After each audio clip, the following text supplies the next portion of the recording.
26.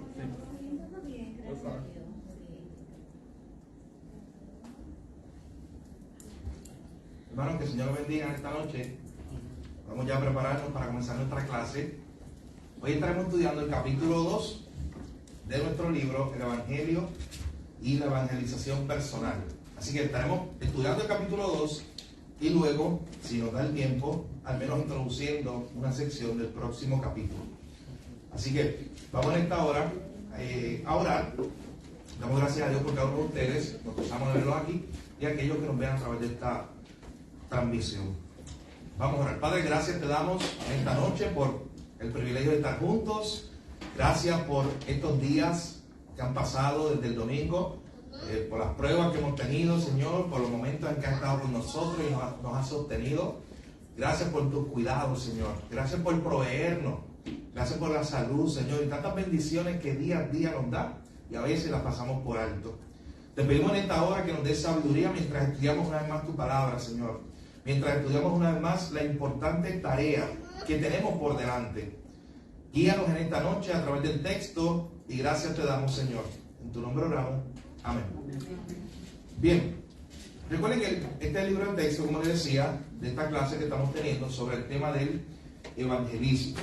La pasada semana veíamos la introducción y vemos el capítulo 1. Veíamos ese capítulo 1 que hablaba particularmente de por qué no evangelizamos, de cuáles son las excusas que normalmente nosotros ponemos para evangelizar.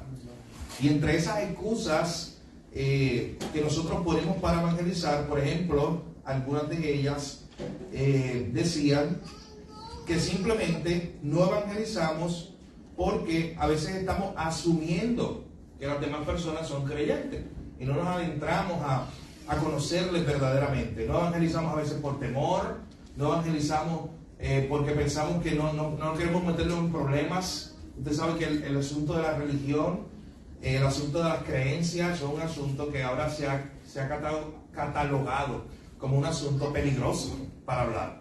En el sentido de que muchas veces tú te encuentras con personas allá afuera que al comenzar a hablar del tema de la religión, eso les causa molestia. No quieren hablar de cuál es su religión o de la creencia en Dios. Así que usted sabe cuáles son las razones por qué no evangelizamos, porque nosotros mismos hemos puesto muchas veces excusas. Yo he estado ahí en muchas ocasiones. He tenido tal razón por la cual no hice el trabajo que tenía que hacer en un momento dado, en un momento específico. De hecho, más adelante podremos escuchar testimonios, escucharlos ustedes mismos, del viernes cuando tuvieron la oportunidad, todos tuvimos la oportunidad de compartir con los niños, y yo sé que más de uno de ustedes tuvo la oportunidad de hablar directamente con un adulto o con un niño, y fue un tiempo de gran bendición también. También lo he visto por mensaje, por ejemplo, hermana Joana ha escrito hace unos días atrás esa oportunidad que tuvo de compartir el evangelio en el trabajo. Así que lo estamos poniendo en práctica y ese es el deseo que tenemos. Hoy, como les dije, vamos a estar estudiando el segundo capítulo del libro que está titulado ¿Qué es el Evangelio? Usted sabe que la semana pasada una de las ilustraciones que nosotros utilizamos era esta ilustración que decía que cuando un vendedor va a venderte algo, él tiene que creer en eso, porque no tiene sentido o no te va a convencer si la persona te está vendiendo, yo decía en la ilustración la semana pasada, la mejor dieta para comenzar el año. Pero en realidad tú le preguntas, mira, seriamente, ¿tú crees en eso? Y la persona, imagínate que te diga, no, yo no creo en este producto. O sea, ¿qué sentido tiene? Nosotros partíamos de la premisa de que cuando evangelizamos tenemos que ir con una preconcepción antes. Reconocer el poder de Dios para salvar. Reconocer que la palabra de Dios tiene poder para cambiar a esa persona. O sea, yo no puedo ir a evangelizar asumiendo que Dios no va a hacer nada. Yo voy a evangelizar, yo le voy a hablar a alguien de Jesús, pero yo sé que esa persona no va a convertirse. Yo les hablaba también de los profetas, Jeremías, Ezequiel. Dios le dice a estos profetas, vayan, prediquen, y ellos no van a escuchar. ¿Usted se imagina eso? Vayan, prediquen, y ellos no te van a escuchar. Ellos fueron y predicaron porque Dios los había mandado. Miren, para que tengan una idea, yo estoy teniendo mi devocional desde el mes de diciembre del libro de Jeremías. Y he ido capítulo por capítulo, después del capítulo 14. Y me ha sorprendido, ya yo había leído Jeremías antes, pero me ha sorprendido. Las tengo marcadas en mi Biblia. me ha sorprendido cuántas veces aparecen en los... Y solo, yo no he pasado los primeros 14 capítulos, después les cuento qué pasa en la otra mitad del libro. Pero cuántas veces aparece la idea de Dios diciéndole a Jeremías, este pueblo no me escuchó.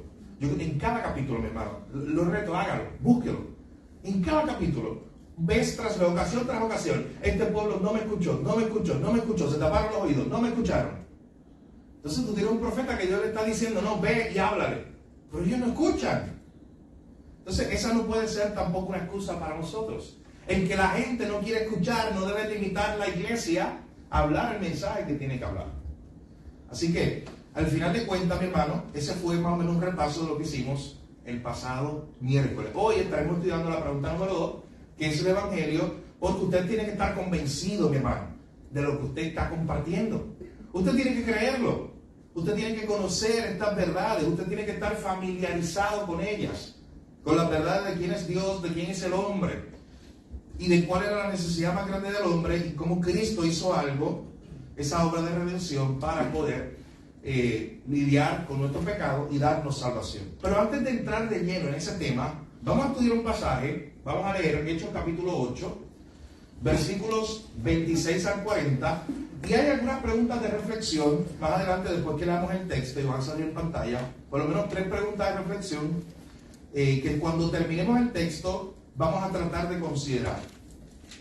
Hechos capítulo 8, voy a dar lectura, desde el verso 26 hasta el versículo 40. Y veamos qué relación tiene esto con lo que estamos hablando de conocer el Evangelio y de tener esas preconcepciones correctas antes de ir a evangelizar, o sea, saber que Dios tiene poder para salvar. Dice la palabra del Señor, Hechos capítulo 8, verso 26 en adelante.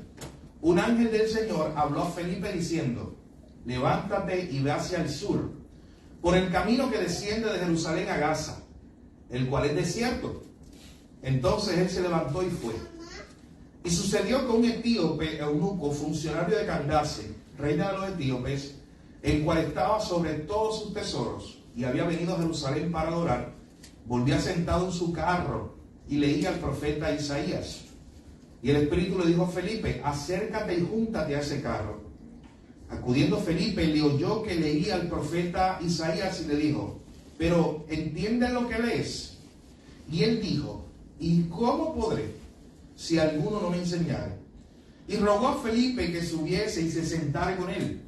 El pasaje de la Escritura que leía era este: como oveja a la muerte fue llevado, y como cordero mudo delante del que lo trasquila, así no abrió su boca. En su humillación no se le hizo justicia, mas su generación, ¿quién la contará? Porque fue quitada de la tierra su vida. Respondiendo el eunuco le dijo a Felipe, te ruego que me digas, ¿de quién dice el profeta esto? ¿De sí mismo o de otro? Entonces Felipe, abriendo su boca y comenzando desde esta escritura, le anunció el evangelio de Jesús. Y yendo por el camino llegaron a cierta agua, y dijo el eunuco, aquí hay agua, ¿qué impide que yo sea bautizado? Felipe le dijo, si crees de todo corazón, bien puedes. Y respondiendo dijo, creo que Jesucristo es el Hijo de Dios. Y mandó a parar el carro y descendieron ambos al agua, Felipe y el eunuco, y le bautizó. Cuando subieron del agua, el Espíritu del Señor arrebató a Felipe, y el eunuco no le vio más, y siguió gozoso su camino. Pero Felipe se encontró en Azoto, y pasando anunciaba el Evangelio en todas las ciudades, hasta que llegó a Cesarea. Pero lo que ocurre en esta conocida historia, el Evangelio se está expandiendo. Desde el capítulo 1, de hecho, el Evangelio se está expandiendo. Cristo dijo, ustedes me serán testigos en Jerusalén, Judea, Samaria y hasta lo último de la tierra. Y tú ves el capítulo 1, capítulo 2, capítulo 3, el Evangelio se está expandiendo en Jerusalén y en Judea. Pero de momento, en los próximos capítulos, tenemos a Felipe yendo a Samaria a predicar el Evangelio. Mi hermano, había tenido un ministerio muy exitoso allí. Los samaritanos ya habían escuchado el Evangelio. ¿Saben de quién? ¿De quién? ¿De quién había predicado allí el Evangelio antes de Felipe? ¿Quién? La mujer samaritana. Cristo mismo había estado allí. La mujer samaritana había estado allí. Cristo la había transformado. Ella se fue por todo el pueblo hablándole a la gente. y una comunidad de creyentes se formó en ese lugar. Pero era un pueblo grande, allí estaba Felipe enviado a ese lugar, había mucha gente convirtiéndose, pero entonces Dios llama a Felipe a otro lugar, un lugar muy diferente de la ciudad, era el desierto. Noten interesante, de las multitudes donde estaba Felipe, Dios lo llama al 1 a 1. Del lugar donde él estaba predicando a las multitudes, siendo exitoso en el sentido de que muchas personas se convertían, de momento Dios lo llama a predicarle a una sola persona, que era este hombre etíope, alguien que no era un judío, era un funcionario de una reina muy conocida allá en Etiopía. De hecho, Etiopía, mi hermano, para los efectos, hoy no es una nación muy poderosa, pero Etiopía en ese momento dominaba prácticamente, o era el poder más importante después de Egipto. O sea, para que tengan una idea, estaba Egipto y debajo de Egipto estaba este gran reino de Etiopía. Era muy poderoso en esa época.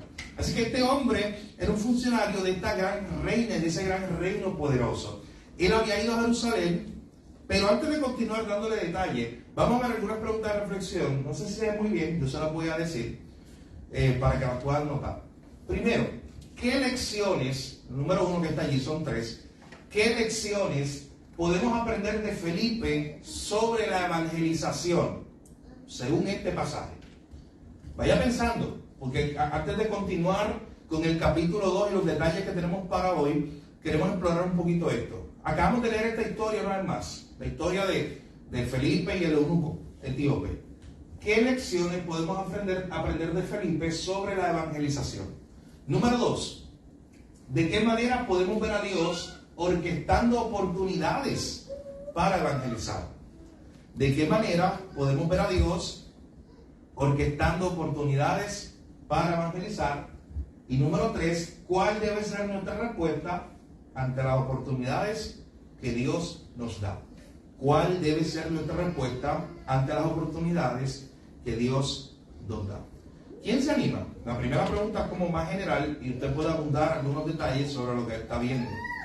Esa primera pregunta de ¿qué lecciones podemos aprender de Felipe sobre nuestro tema, sobre el evangelismo, basado en estos pasajes? Y yo creo que ya yo le di un pie forzado con este pequeño detalle de aquí. ¿Qué le enseña a usted esta historia, esta pequeña historia, que usted la ha escuchado tantas veces, la ha leído tantas veces, acerca de algo de lo que hemos estado hablando del evangelismo?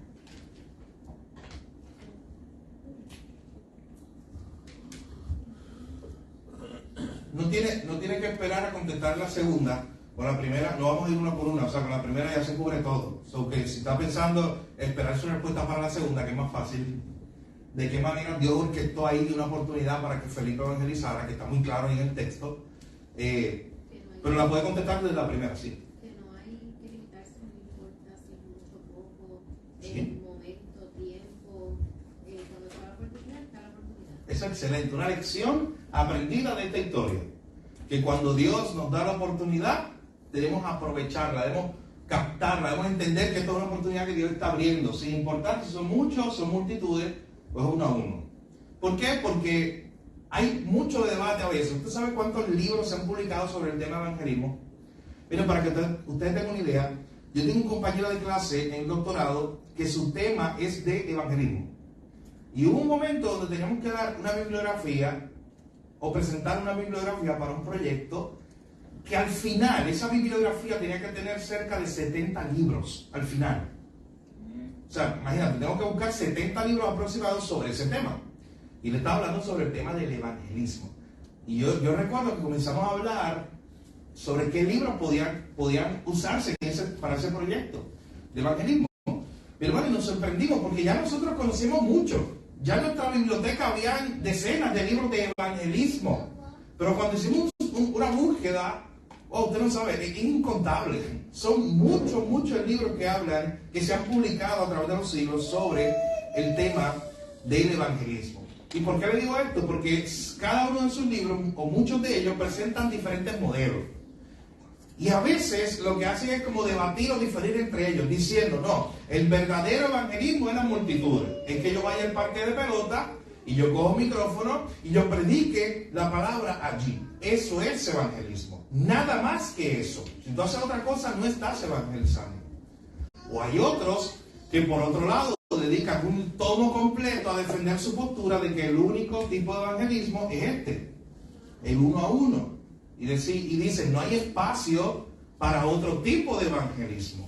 No hay espacio para eso de ir casa por casa o de pararte en la plaza pública y coger un micrófono y hablar. No hay espacio para eso. El único evangelismo que vamos a hacer, o el único evangelismo correcto, es el uno a uno.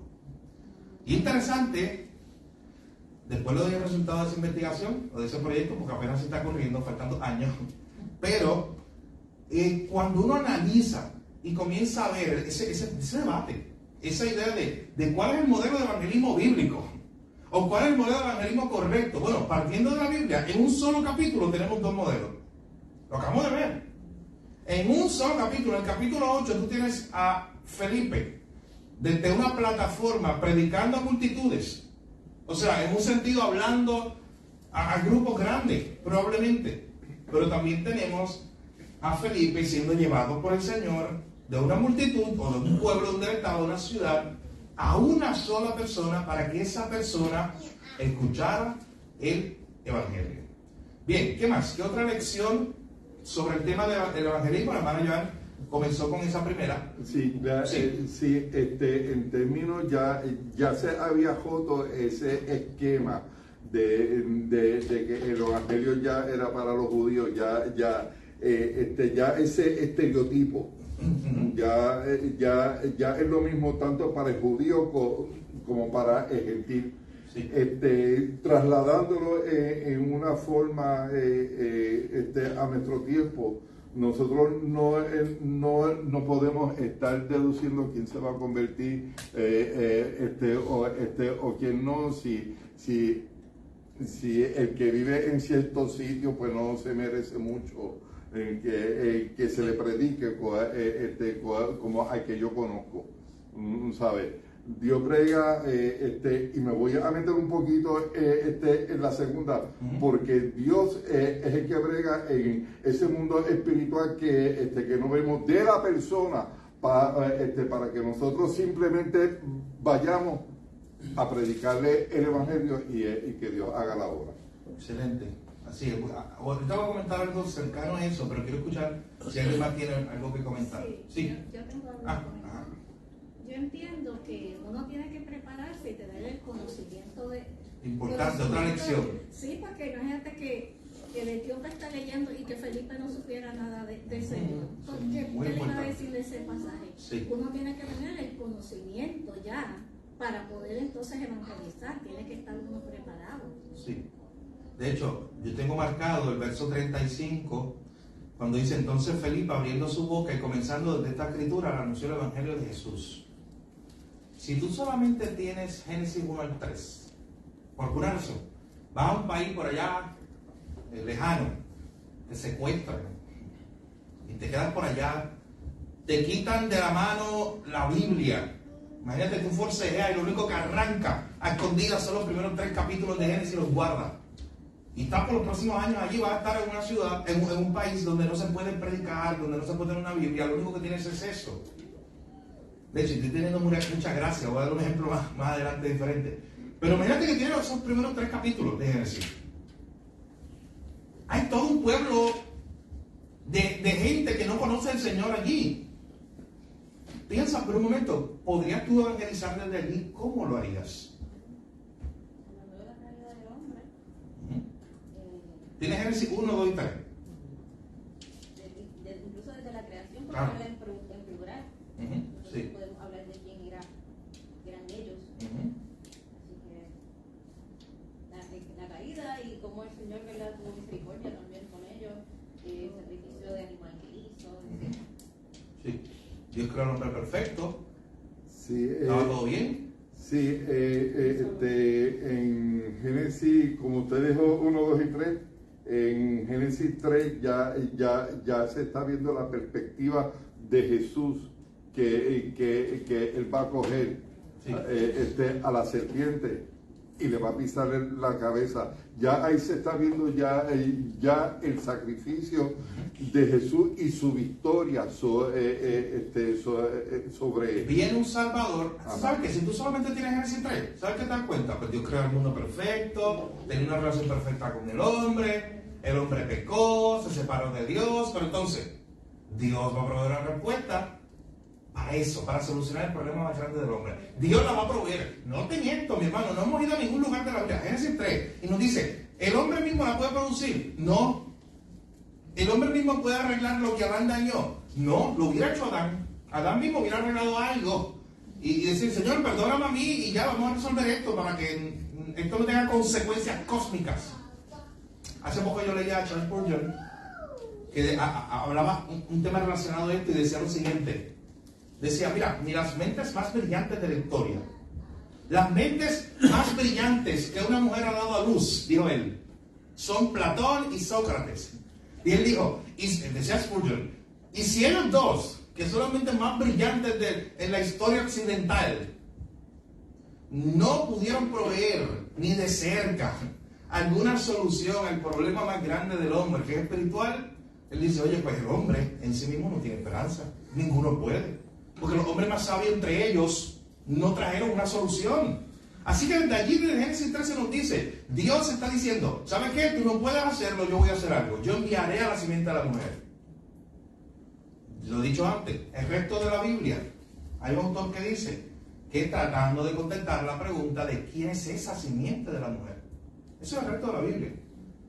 Tratando de contestar la pregunta, ¿quién es ese que Dios va a enviar para corregir el pecado? Pero vamos un poquito más atrás, y no me he olvidado de ti, Carlos. Vamos un poquito más atrás.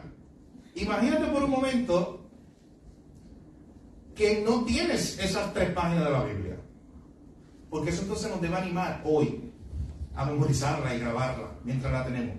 Imagínate que te arrancaron la Biblia cuando te arrestaron en ese país ateo y no te dio tiempo, no puedes arrancar esos pedazos de la Biblia. Lo único que tú tienes para evangelizar por los próximos 10 años, antes de que te rescaten, es los versos que tengas en tu mente. ¿Te imaginas ese estado o ese momento? La pregunta es, ¿qué estás haciendo hoy? Eso es un escenario utópico. Eso no va a pasar nunca, creemos nosotros. Pero eso es algo que parece utópico, como que está muy lejano. Pero esa no es la pregunta. La pregunta es, ¿qué estás haciendo hoy por si eso pasara en algún momento? Por si pasara de que por alguna razón llegue una persecución a nuestro estado. No que tú vayas allá a otro lugar donde se prohíba este libro y no se pueda tener la Biblia. Y haya que entregarla. Y no haya oportunidad de tenerla ni a escondidas. Imagínate un escenario así. Solo te quedarás con lo que tienes en tu cabeza de la Biblia. Con lo que aprendiste de la Biblia. Mi hermano, un escenario como ese, tienes que preguntarte, ¿serás tú un testigo fiel del Evangelio? Porque podrás hablar de estas verdades, de ese mensaje de la Biblia, porque ya lo tienes en tu cabeza y en tu mente. Cuando el autor nos está escribiendo ese capítulo 2, que es el Evangelio, lo que él quiere es que lleguemos a ese punto. Al punto de tenerlo aquí en nuestra mente, ese conocimiento de quién es Dios, quién es el hombre, cuál es la necesidad más grande del hombre y cómo solamente Cristo la puede propiciar, la puede proveer esa salvación. Así que piensa por un momento en ese escenario. Haga el ejercicio. ¿Usted sabe desde dónde predicó Felipe? Desde Isaías 53. Lo que estaba leyendo el etíope eunuco era Isaías 53. ¿Sabe que el Nuevo Testamento no estaba escrito para cuando ocurre esta historia? No se había escrito el Nuevo Testamento todavía. Ni un solo libro del Nuevo Testamento. Lo único que tenía que era el Antiguo Testamento. Así que él desde allí pudo predicar el Evangelio. Y a veces cuando tú y yo predicamos el Evangelio, claro, ahora tenemos la revelación completa. Pues partimos de las verdades del Nuevo Testamento. Pero la enseñanza que se nos prepara aquí es la idea de siempre estar preparado para esas oportunidades que Dios va a proveer. Siempre nosotros estar preparados. Imagínate Felipe diciendo, no, es que yo no conozco. A Felipe le preguntaron, ¿de quién dice esto? El profeta, ¿de sí mismo o de algún otro? Imagínate Felipe diciendo, es que yo no sé ni de quién se está hablando allí. Y yo no conozco la Biblia. ¿Tiene sentido? ¿Tendría sentido eso, él decir esas palabras? Es que yo no conozco la Biblia. Hermano, cuando nosotros vamos a este mundo caído a ser testigos fieles del Evangelio, tenemos que estar preparados para las preguntas que van a venir y preparados para cuando se presenten esas oportunidades. Bien, Carlos, ¿iba a comentar algo ahorita? Sí, frente a la primera, también se puede ver como lección que es importante para Dios, un alma, es importante. Por ejemplo, en el mismo Jesús, en el pasaje de la oveja perdida, que él dejó las 99 a salvo para buscar a esa que estaba perdida. Yo entiendo que también es una lección que también uno tiene que enfocarse también en que uno, aunque sea uno que sea salvo entre una multitud o lo que sea, es importante. Así es. Cuando Dios nos desvía del camino a donde nosotros íbamos, cuando Dios interviene en nuestra agenda y nos enojamos, un día tenemos una agenda planificada, pero Dios intervino, no pudimos llegar a tiempo, no pudimos ir allí, y Dios entonces nos lleva a conocer un sitio hasta más lejano del que íbamos, a alguien ese día, para que compartamos el Evangelio. Miren, esto que dijo Carlos me recuerda a la historia de cuando Jesús fue a la región de Decápolis, que se convirtió uno. De hecho, él fue allí, ¿sabe quién era? El endemoniado. Esa región de los Gadarenos. Fue uno, mi hermano, que se convirtió. Recuerden la historia. A los demás, ¿sabe qué hizo el pueblo? El pueblo expulsó a Jesús. Y después ese hombre quiso irse en el bote con Jesús. Era el único creyente allí, en esa región. Y Jesús, ¿qué le dice? No, quédate y dile a los tuyos cuán grandes cosas ha hecho Dios contigo y cómo ha tenido misericordia de ti. Evangeliza ahora, este es tu trabajo, ahora esta es tu misión. Pero Cristo cruzó el mar de Galilea, porque tenía que cruzarlo, solo para ese encuentro. Solo para ir allí a liberar a este hombre, a traerle salvación y para que ahora él fuera un testigo fiel de Cristo. En ese lugar donde él era el único creyente, imagínate eso. Aquí tenemos esta historia donde desde las multitudes Felipe va a un solo hombre porque Dios tenía un plan para alcanzar a este hombre en el desierto. También yo veo aquí que también es muy importante cuando el Señor nos envía algo, o sea, la obediencia. Sí. Porque aquí el ángel le habló a Felipe, ¿verdad? Para que pudiera hablar. Y él fue obediente, ¿verdad? Y la obediencia ahí es también importante cuando el Señor Sí. llama, ¿verdad? No hay cuestionamiento. No hay cuestionamiento de Felipe de, oye Señor, yo estoy aquí en la multitud, está todo bien. En las multitudes la gente se está convirtiendo y todo ese tipo de cosas. Estoy en la ciudad, ¿por qué me envías al desierto? A uno. Esto no tiene sentido que yo vaya donde uno, si aquí hay 50. Pero Dios iba a salvar a ese uno. De hecho, si ustedes notan el verso 40, cuando se acaba esta historia, dice, pero Felipe se encontró en Azoto cuando el Espíritu Santo se lo llevó de allí, y pasando, anunciaba el Evangelio en todas las ciudades. Y usted ve eso en un mapa. Y usted se da cuenta que Dios lo llevó al sur, al desierto, después lo subió hasta Cesarea, pero en lo que lo subía a Cesarea, caminando por todo, había muchas ciudades por ahí. ¿Qué hacía Felipe? Anunciaba el Evangelio en todas las ciudades. Así que no solamente fue uno. No solamente Dios lo sacó de Samaria para uno, sino para ese Felipe, para ese etíope eunuco que se iba a convertir, pero también durante el trayecto de vuelta, todas esas ciudades que escucharon el Evangelio. Pero piense más allá. Hay una tradición que habla acerca de qué hizo este etíope eunuco cuando se convirtió y llegó de regreso a su país y llevó la fe cristiana. ¿Se imagina eso? Entonces, a través de este acto de obediencia de Felipe para uno, el Evangelio llega a toda una región. Es lo mismo que la mujer samaritana. A través de ella, el Evangelio llega a toda una región. A través de un acto de obediencia. ¿Alguien más que quiera compartir algo acerca de esa primera pregunta que la cubre toda? ¿Qué lecciones podemos aprender de Felipe sobre la evangelización? Bueno, que todo lo inicia Dios, o sea, que todo comienza en Dios. Él es el que inicia. Para que Felipe hiciera eso, es porque el Señor lo puso en el corazón. Sí. Y ya estaba trabajando en el corazón del eunuco. Por lo tanto, todo comienza en Dios. Así es. Eso es lo que quería comentar de lo que había dicho Hugo. Que ahorita decía que quería comentar algo más. Y era precisamente esta idea que él comentaba acerca de cómo Dios, cuando nos envía a nosotros a hablarle a una persona, es porque ya Él ha estado trabajando de backstage, detrás del escenario. Pero hermano, tú tuviste la oportunidad de hablar el viernes con alguien de la comunidad, si la tuviste, o ayer, o hoy, durante el día con alguien en la calle, uno creyente, un familiar. Imagínate que tú tuviste esa oportunidad. ¿Sabes qué? Antes de tú tener esa oportunidad con él, usted tiene que partir de la premisa de que Dios ya estaba trabajando con él. O sea, ya Dios estaba trabajando con el etíope para que fuera a Jerusalén y para que mirara leyendo exactamente este pasaje. Ya había una obra espiritual que Dios venía haciendo en el etíope. O sea, cuando Dios te manda y te dirige hacia una persona, ya Dios hace rato está haciendo algo. Esto no fue algo que produjo Felipe. Esto es una obra que produjo totalmente el Señor. Así que note, mi hermano, esto nos debe dar aún más esperanza en lo que hacemos, en la tarea de evangelizar. Porque entonces cuando tú te diriges a fulano, tú te diriges con la seguridad, con la certeza, habiendo orado, habiendo confiado en el Señor. ¿Sabes qué? Hoy yo voy a hablar con fulano de Cristo.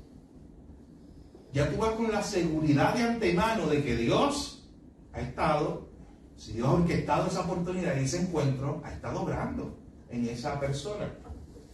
De hecho, usted recuerda la semana pasada, yo hablaba acerca y de hecho era parte del capítulo 1, la importancia de la planificación, la importancia de que usted no deje esto al azar, la importancia de que usted diga, ¿sabe qué? Este año tiene las 52 semanas, yo puedo hablarle a una persona por semana, son 52 al año, o voy a hacerlo intencional una vez al día al menos. Pero saque el día, diga, este día yo le voy a hablar a mi tío, el que es bien difícil de carácter, el que es problemática de la familia, que yo sé que él no quiere saber de Cristo, no quiere saber de Dios. Voy a orar desde ya.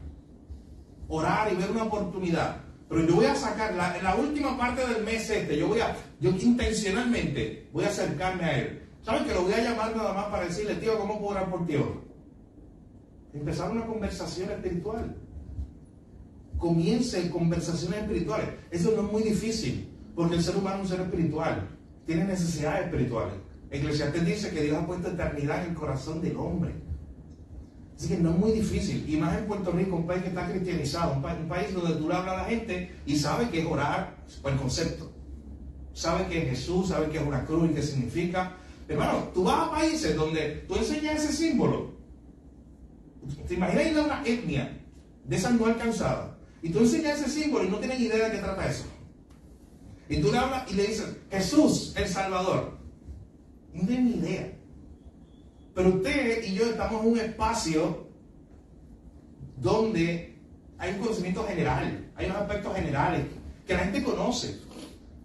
Que eso causa a veces un problema, porque la gente se familiariza tanto con esas cosas que cree que las conoce. La gente se familiariza tanto con una cruz que cree que conoce lo que pasó en la cruz. La gente se familiariza tanto con ir por las calles de Ponce, en el pueblo. Hay una calle que a mí siempre me impresiona, que tiene, en la misma calle, iglesias pentecostales, iglesias bautistas, así como casi pegadas. Están a 2 o 3 edificios de distancia. Tiene una logia masónica. Y tiene un montón de otras iglesias en una calle externa. De hecho, usted ve la avenida Otto, eso es bien largo.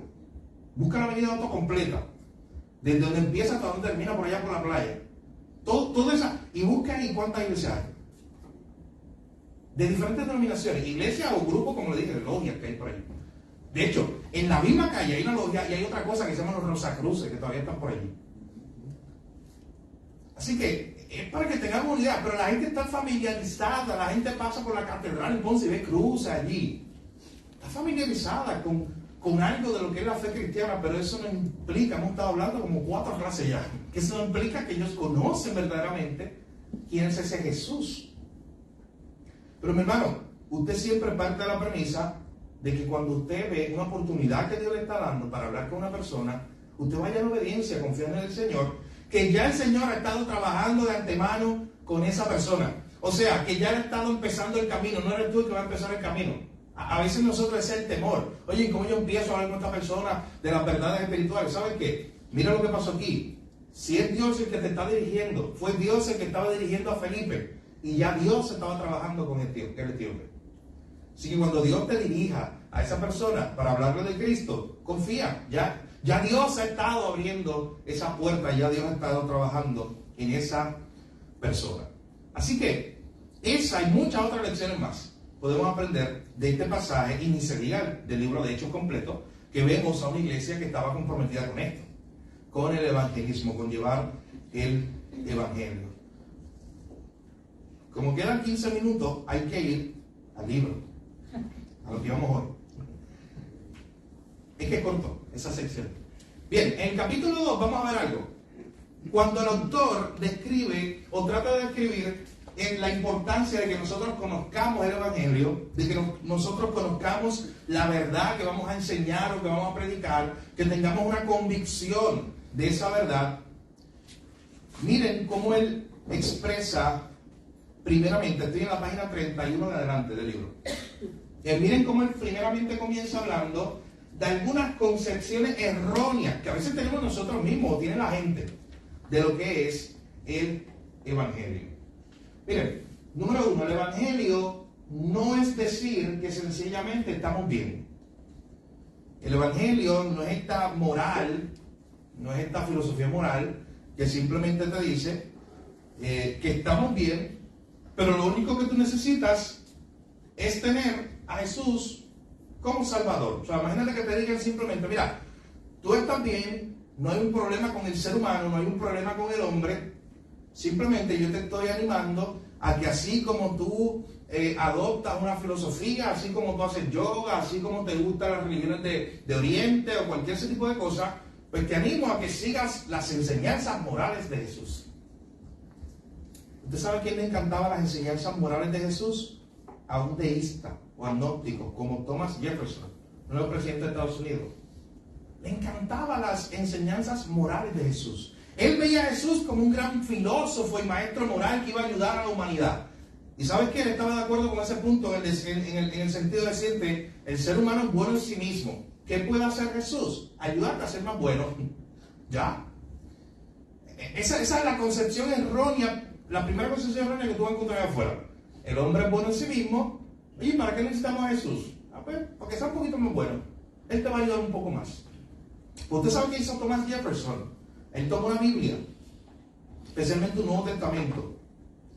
Tomó una tijera o un cuchillo, literalmente, y comenzó a cortar todos los pedazos del papel donde hablaban de milagros en el Nuevo Testamento, los evangelios. Y solamente se quedó con lo que era relacionado con la enseñanza moral y filosófica de Jesús, porque él quería el Jesús maestro y el Jesús moral que me ayudaba a ser más bueno. Él no quería el Jesús Salvador con todos sus milagros. Literalmente, mi hermano, lo cortó, como si tomara la Biblia y empezó a cortar pedazos donde hablaba, esto es un milagro, no, yo no creo en esto, quítalo. Solo me quedo con el monte de la bienaventuranza, la enseñanza de Jesús. ¿Sabe qué? Él publicó su Biblia. Es famosa, bien conocida como la Biblia de Thomas Jefferson. Yo la he leído. ¿Y sabe cómo termina? Al final, es la Biblia. Para él es como el Nuevo Testamento. Lo que tiene son como enseñanzas de Jesús. Y el final, impresionante. Dice, y Jesús lo mataron en una cruz. Y algunos de sus seguidores lo bajaron. Lo llevaron a un sepulcro. Pusieron una piedra y se fueron. Punto. Y cierran el libro. Se acabó la historia. Ahí tú no tienes a un Jesús que resucitó para nada. Simplemente era un maestro moral, un maestro buen filósofo que nos enseñó a ser más buenos de lo que ya somos. Lo mataron, por ser tan bueno, lo mataron y ya. Y ahí se acaba la historia, porque no importa su muerte, eso no importa, lo importante es su enseñanza. Así que esa es la primera concepción errónea, esta idea de que el hombre es bueno en sí mismo. ¿Para qué necesita a Jesús bueno? Para que lo ayude a ser un poco más bueno, para que lo ayude a ser una mejor persona. Tú le preguntas a cualquier persona, a cualquier individuo en la calle, ¿quieres ser una mejor persona? Y en términos generales, tú le dices, te tengo una filosofía para ser una buena persona. Aquí te presento a Cristo. Tú eres bueno ya, pero te enseño un poco más. O te doy una alternativa para ser una mejor persona en Jesús. Rápidamente, ¿cuál es el problema con eso? De tanto que tiene, pero ¿cuál es el problema que usted puede identificar con eso, con esa idea? Es algo que está centrado en el hombre y para nada está centrado en la gloria de Dios. ¿Pero qué más? ¿Cuál es el problema? Quizás en la raíz de esa idea. No hay ni tan siquiera uno bueno, dice el libro. Ahí está. Con la misma Biblia se lo puede rebatir. Pero que ni siquiera ni uno bueno. Es que mi inclinación no es hacia el bien, es hacia el mal. Eso lo dice la Biblia. Mi corazón engañoso y perverso. Mi corazón es pecaminoso y no hay nada que yo pueda hacer para limpiarlo. Bueno, le decía que mi devocional de Jeremías, del libro de Jeremías, ayer leí capítulo 13 y me impresionó. Había leído ese pasaje antes, pero me impresionó esa verdad de Jeremías capítulo 13 cuando dice, ¿sabe qué? Así como el etíope no se puede quitar el color de su piel y el leopardo no se puede quitar sus manchas, así el hombre, él mismo no puede quitar su pecado, quitar su maldad. Así Dios le estaba diciendo al pueblo a través de Jeremías. Ustedes no pueden limpiarse a sí mismos. Ustedes son malos, perversos. Se han rebelado contra mí. Y no pueden hacer nada por ustedes mismos. Así que esa primera idea preconcebida que a veces se tiene por ahí es una herejía total porque contradice la misma escritura bíblica.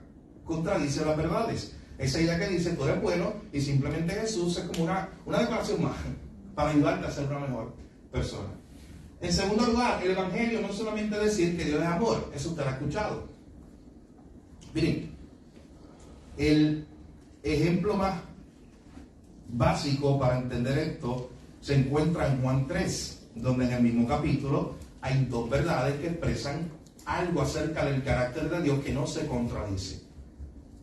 Los atributos de Dios no se contradicen, no están divididos. Dios no es un 10% amor y 10% de ira y 10% justicia. No. Él no está dividido en partes. Para yo decir que Él es un 99% amor y un 1% ira. O algo como eso. Miren, Juan 3:16. De tal manera amó Dios al mundo, el Dios de amor. Nos muestra ese amor verdadero que Dios ha tenido por el mundo. Que fue capaz de entregar a su Hijo para propiciar salvación.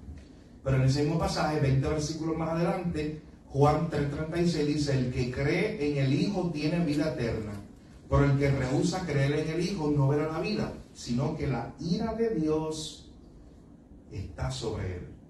Entonces noten cómo en un mismo capítulo se resalta la verdad del amor de Dios, de la ira de Dios, de la justicia de Dios, de la santidad de Dios incluso. Así que evangelizar no es simplemente decirle a la gente que Dios ama al mundo, de una forma general. Y ustedes saben a qué me estoy refiriendo. No es simplemente dar ese detalle. Dios los ama a todos. De hecho, usted sabe que existe una filosofía un poco salpicada con algunos principios cristianos que se llama el universalismo. Que dice, ¿saben qué? Al final, como Dios es amor, no hay infierno, no hay diablo, no hay Satanás, no hay nada de eso. Al final, ya, Dios los amó a todos y se acabó la historia. Y ya, no hay nada más que decir. Así que nosotros, claro que partimos de la premisa, incluso evangelizando, de que Dios es amor. Y de hecho, usted muestre la verdad gloriosa de que Dios es amor en Cristo. Y de hecho, de que envió a Cristo por amor. Esa es la realidad que está ahí. Pero no caiga en esa tentación de simplemente caer en el universalismo, que de decir de una forma general que Dios los ama como Dios los ama a todos, Dios los va a salvar a todos, y no importa cómo tú vivas, Dios te ama y se acabó y ya. Así que no tienes que cambiar tu vida, sigue viviendo como quieras vivir, y Dios te ama y te amará por siempre, amén, ya. Vente, pasa y voy a orar por ti, te convertiste. Ese tipo de evangelismo. Próximo. El evangelio no es sencillamente decir que Jesús quiere ser nuestro amigo. Esto está relacionado con lo que decíamos en el punto 1 de la primera verdad. Miren, no se trata simplemente de decir que Jesús lo necesitamos como un ayudante más o como un amigo más. Decir esto es decir la misma idea. Es decir, simplemente a Jesús tú lo puedes tener en tu cadena de amigos como un amigo más, como un filósofo moral más, como un maestro moral más, como un Dios más. Tú vas a la India y le dices, ¿sabes qué? Te presento un nuevo Dios, y ellos lo van a recibir con mucho gusto. Pero tienes que decirle, no, pero es que no es un nuevo Dios para que lo tengas junto a tu grupo de dioses. A la colección. Este es el único Dios verdadero. El único que provee salvación, el mismo dijo, yo soy el camino, la verdadera vida, nadie viene al Padre, sino por mí. ¿Usted sabe qué pasó? Hubo un momento cuando los asirios atacaron el reino del norte en la Biblia, y de momento toda esa región la empezaron a poblar con pueblos, con gente de otras tribus. De otras tribus no israelitas, de otros pueblos paganos. Y nos dice un pasaje muy interesante, y quiero que vayamos allá. Miren lo que dice 2 Reyes 17.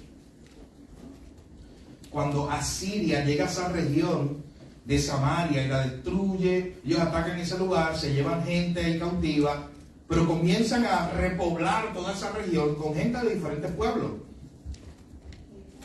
Y miren lo que dice 2 Reyes capítulo 17,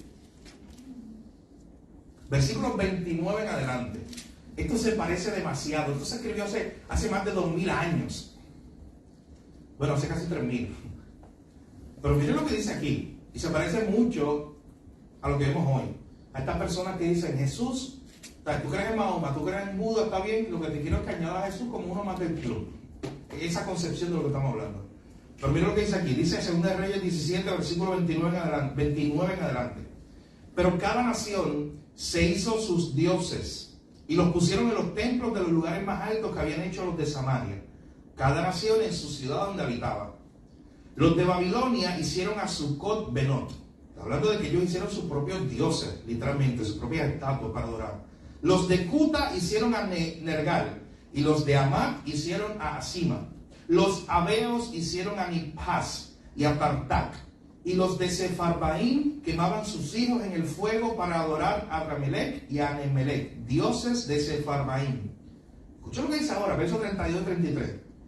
Temían a Jehová e hicieron del bajo pueblo sacerdotes de los lugares altos, que sacrificaban para ellos en los templos de los lugares altos. Temían a Jehová y honraban a sus dioses. O sea, en otras palabras, si somos amigos de Jehová, lo vamos a tener como uno de nuestros dioses, pero nosotros seguimos con los dioses nuestros. O sea, es esta idea, una concepción errónea de evangelismo, decirle a la gente, ¿sabes qué? Jesús te lo estamos presentando como un amigo más, como alguien más dentro de tu colección de deidades. Y no hay problema con que sigas adorando a fulano, a tal Dios. No hay problema con que sigas, como decíamos ahorita, viviendo tu vida de esa forma, con tal de que Jesús sea uno más. Esta gente decía que temía a Dios, que Dios Jehová era parte de uno de sus dioses principales, pero a la misma vez dice, pero seguía honrando a sus dioses. Paul Washer en una ocasión estaba predicando algo relacionado sobre esto y dijo lo siguiente, decía, mira, a veces hay gente que quiere poner a Cristo como la cherry encima del helado. O sea, como un helado bien bonito, esto que te preparan en tu lugar favorito, en tu heladería favorita. No puedo decir helado muy duro. Alguien por ahí me puede escuchar, que hoy nos acompaña. Así que, imagínate que por un momento tú vas a tu heladería favorita y te dan ese producto y te lo dan bien elaborado, bien bonito. Claro, está muy hermoso y lo último, ¿qué es la cherry encima? Un adornito principal arriba de todo. Entonces Paul Washer dice, Cristo no es eso. Lo mejor es que usted lo escuche él mismo diciéndolo en sus videos, en sus predicaciones, cómo él presenta esta verdad. Pero él dice, Cristo no es eso, Cristo no es la cherry que tú pones encima del helado. Él dice, nosotros estamos viviendo, él está hablando como de Occidente, de esta parte del mundo, dice, en esta parte del mundo se está viviendo en muchas ocasiones así. Como que, sigue viviendo con tu vida de pecado, lo que quieras vivir, sigue teniendo tus dioses, y pues ponga a Cristo la cherry encima, y ya. Un amigo más, un Dios más. Siga adorando tus baales. Después que tengas algún espacio para Cristo por ahí, está muy bien. Mi hermano, pero Dios es un Dios celoso. Usted sabe que Dios es un Dios celoso, incluso cuando Dios se le apareció a Moisés y le dio los mandamientos. ¿Tú sabes cuáles eran los primeros mandamientos? Empezando los mandamientos, diciendo, ustedes no tendrán otro Dios delante de mí. Y cuando vino Cristo, ¿sabes qué dijo? No podéis servir a dos señores. No puedes tener un corazón dividido. Vas a amar a uno y al otro lo vas a odiar. Así que Cristo lo que exige de la vida de la persona que usted le está evangelizando, usted tiene que ser sincero. Cristo lo que exige es su fidelidad total. Lo que tú le estás diciendo a esa persona, ¿sabes qué? Que cuando vienes a Cristo tienes que renunciar a tus falsos dioses. Tienes que renunciar a todo el pecado. Porque ahora quieres vivir para Cristo. No engaña a la persona. No es nuestra tradición hacerlo, pero usted entiende lo que le quiero decir. Gente que lo hace así, que trata, tal vez para alcanzarlo, dice, no, ¿sabes qué? Tú puedes seguir viviendo de esa forma, tú puedes seguir adorando esto, tú puedes seguir haciendo aquello. Lo importante pues es que tengas a Cristo como un Dios más en tu vida. No, mi hermano. Cristo es un Salvador celoso que requiere el 100% de nuestro corazón, no la mitad, no que le demos alguna parte de él. Bien.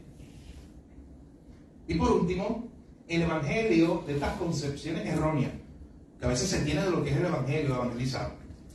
El evangelio no es anunciar que debemos vivir correctamente. Eso ya lo expliqué con el punto número 1 ahorita, cuando decíamos que el evangelio no es simplemente decirle a las personas que tienen que vivir una vida moral. O sea, tú no estás por ahí diciendo a la gente, ¿sabes qué? El evangelio que yo predico es que te portes bien, que vivas de esta manera. ¿Sabes por qué tú no le puedes decir eso a la persona? Jeremías 13, el pasaje que sí te nos puede ayudar. Porque nosotros mismos no tenemos la capacidad de cambiar nuestra naturaleza, que es perversa, nuestro corazón. No tenemos esa capacidad de cambiarla. Necesitamos una obra de Dios. Necesitamos el Espíritu Santo que venga a nosotros, nos limpie y nos ayude ahora, nos impulse a vivir para la gloria de Dios. No le pidas a una persona que dé fruto cuando está muerto. Algo que está muerto no va a dar fruto. Entonces, ¿cómo tú decirle a ese muerto, mira, da fruto? Vive una vida correcta, vive una vida moral.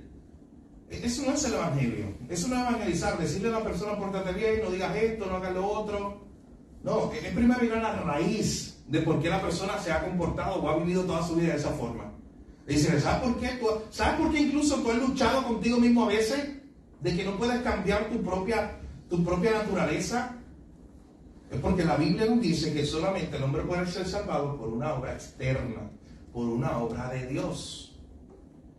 Porque si el hombre se pudiera haber salvado a sí mismo, mi hermano, yo lo dije en la predicación del día de Navidad, no tuviéramos Navidad. Qué aburrido sería el mundo sin eso. Sin esa celebración gloriosa.